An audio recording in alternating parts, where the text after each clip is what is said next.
Ассалаумағалейкум достар, сіздермен бірге Ерспорт каналы және мен Асет фитнес тренер. Жалпы өзімнің жұмыс тәжірибе барысында спортқа көп адамдар залға келгенде турникке тартылу жайлы қиындайды. Сұрақ пайда болады, ол неге? Неге турникке тартылу қиын? Біз бала кезден бастап істеп жүрген іс-қимылдың бірі ғой. Бірақ салмақ өскен сайын адамдар жаңағыдай спортқа алыстаған сайын турникке тартылу қиын болып баратыр. Жалпы турникке тартылу ол неге пайдалы? Турникке тартылған кезде сізде қолдан бөлек арқа бұлшықеттері жұмыс жасайды. Бірақ арқа бұлшықеттері жұмыс істеу үшін сіз оның техникасын білу керексіз. Яғни кәдімгідей келіп қолмен тартылу емес, сіз арқаға күш түсу үшін өзінің техникасын жасау арқылы арқаңыздың өсуіне, өнуіне көмектесе аласыз. Және турникке тартылған кезде тек қана бұлшықеттерден бөлек сіздің, яғни связка дейді ғой орысша айтқанда, связкаларыңыз нығаяды. Егер беліңізде жаңағыдай бір зақымдар болса, созылуына жақсы әсер етеді. Және тек қана арқа емес, қол, иық және күштің пайда болуына әсер ететін ең керемет жаттығудың бірі саналады. Енді жалпы іс жүзінде сіздерге көрсететін болсақ, турникке адамдар тартылғанда өте жақын ұстайды. Яғни өте жақын ұстаған кезде сіз арқаны дұрыс қолдана алмайсыз.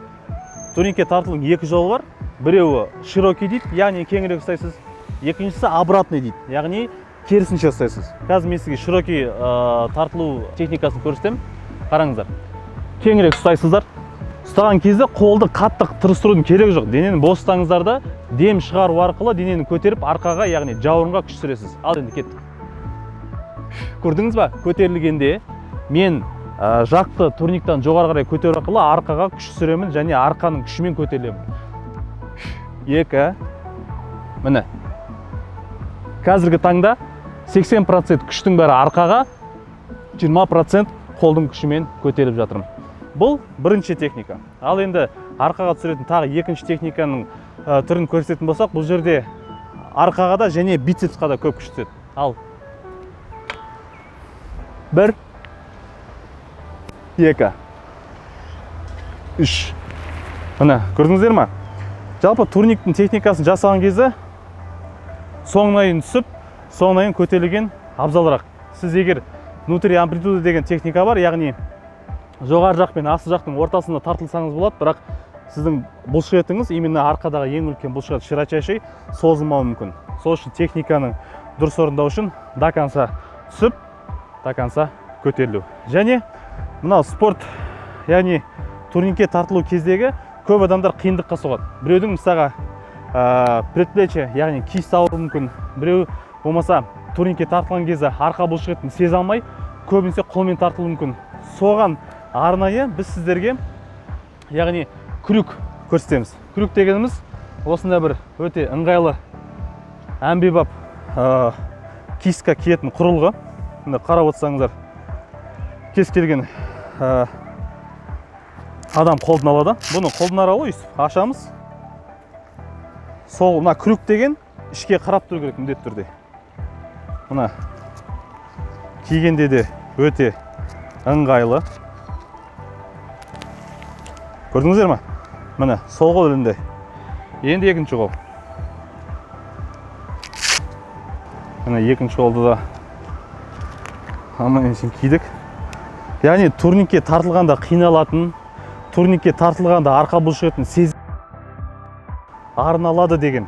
Енді арналады өте пайдасы тиеді деген құрылғы. Мына іс жүзінде көрсететін болсақ, қараңыздар, мен крюкті қазір наған ілем. Міне, көрдіңіздер ма? Кеңірек ұстаймын. Менің қазір крюкпен іліну арқылы, яғни ілініп тұрған кезде саусағыма күш түсіп жатқан жоқ. Енді осы бойда мен қазір арқаның күшімен жоғары қарай көтерілемін.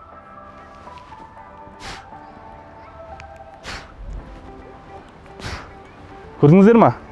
Осы техникамен қолыма көп күш түспей, мен қазір арқамды өте жақсы сезіп тұрмын. Көрдіңіздер ғой? Өте оңай. Киісқа көп күш түспейді, саусақтарыңыз тырыспайды, арқаны жақсы сезесіздер. Және бұл әмбебап құрылғының тағы да бір плюсы, тек қана турникте емес, жалпы ауыр салмақтар көтерген кезде, яғни становый тяга, болмаса басқа да бір штангаға байланысты ауыр жаттығулар жасағанда, яғни астыдан көтеретін болсаңыз, немесе бір қолмен тартатын болсаңыз, немесе горизонтальный дейді ғой, осы положениеде тартқан кезде өте жақсы көмектесетін осындай бір керемет құрылғы. Ал енді құрметті достар, спортсүйер қауым, керемет күректі алатын болсаңыздар, астыдағы сілтемеге өтіңіздер. Келесі кездескенше сау болыңыздар.